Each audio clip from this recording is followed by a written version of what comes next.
All right, guys, welcome to the lecture on tree diagrams, tables, and sample spaces. Chapter 10, Section 4. First, we're going to explore what a tree diagram is, and then we're going to look at some sample spaces and finish off with a few tables. Now, a tree diagram is a diagram consisted of branches that corresponds to the outcomes of two or more probability experiments that are done in a sequence. We're also going to be seeing tree diagrams with probability in Chapter 10, Section 8, which is the multiplication rules of probability and conditional probability. Now, we're going to look at the first question and answer all the parts. It says here, a class is choosing a president, a vice president, and a treasurer. There are two students running for president, Maria and Linda. There are two students running for vice president, John and Bob. And then there are three students running for treasurer, Jessica, Amanda, and Deborah. A says use the fundamental counting principle to find out how many possible outcomes exist. Then B says construct a tree diagram to represent the outcomes. So we're going to first apply the fundamental counting principle. So we have president, we have a vice president, and then we have treasurer.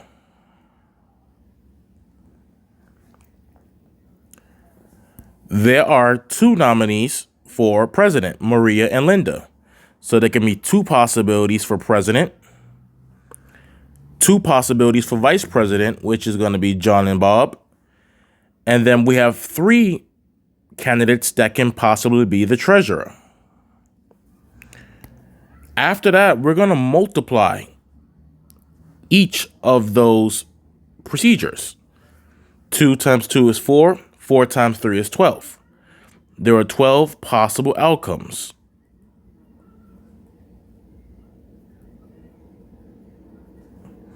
Excuse my handwriting.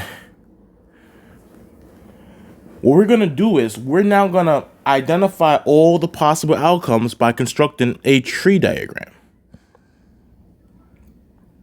Now, once again, we have two people running for president, Maria and Linda. So I'm going to start off with my president.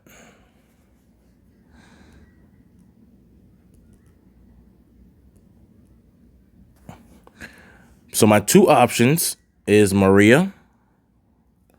Let me draw my branches so wide. Maria. And then we have Linda.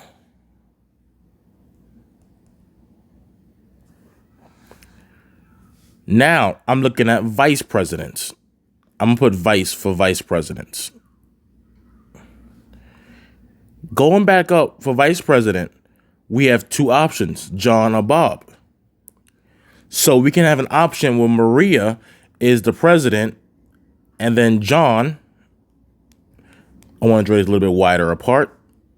John is the vice president. We can have an option where Maria is president and Bob is the vice president.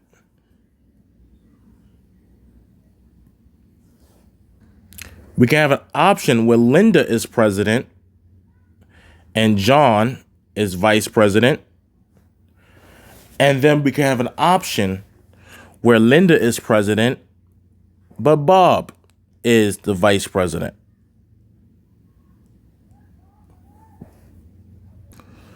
Now let's look at our treasurer.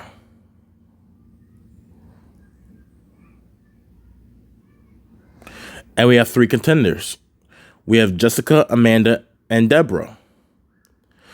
We can have an option where Maria is president, John is vice president, and Jessica is going to be treasurer.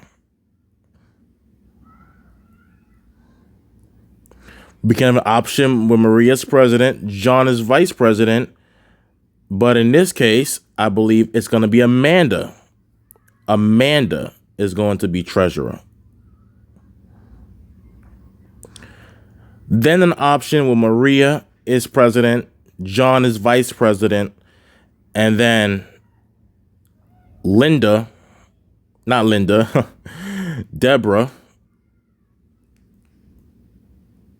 is treasurer.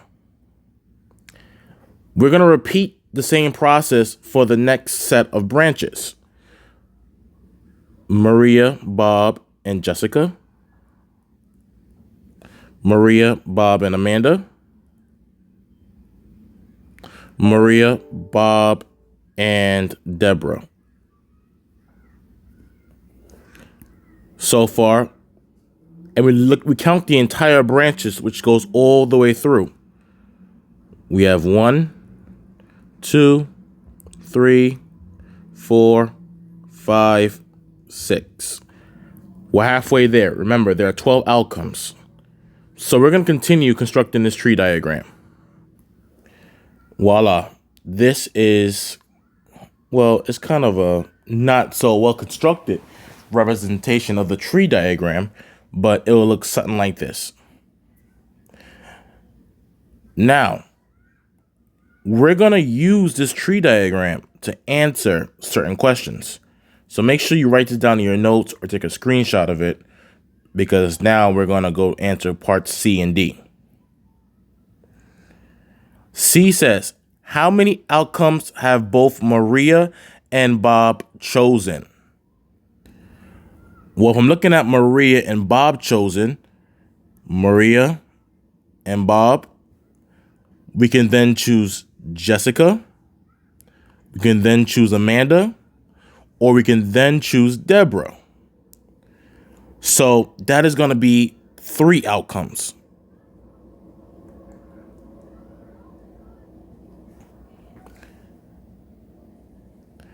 The second one says, how many outcomes do not have Deborah being chosen? So all the outcomes with Deborah will be ignored in this case.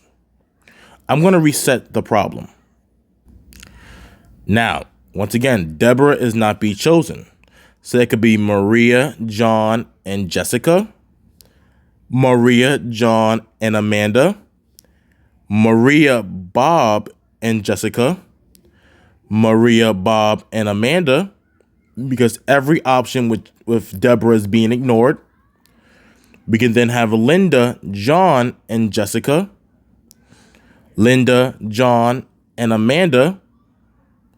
Linda, Bob, and Jessica. Linda, Bob, and Amanda. Out of the 12 options, I'm ignoring the 4 where Deborah is present in, which means there are 8 outcomes that do not contain Deborah.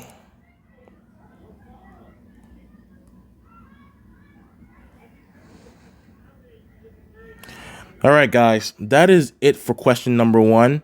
That is the construction of the tree diagram. I'm going to zoom out all the way in case you guys probably want to get an entire screenshot. I'm not trying to mess up anything with the highlighters, so let me do it this way. Hope you guys understood the process, the problem, and the construction of the tree diagram. I'll see you guys soon. Take care.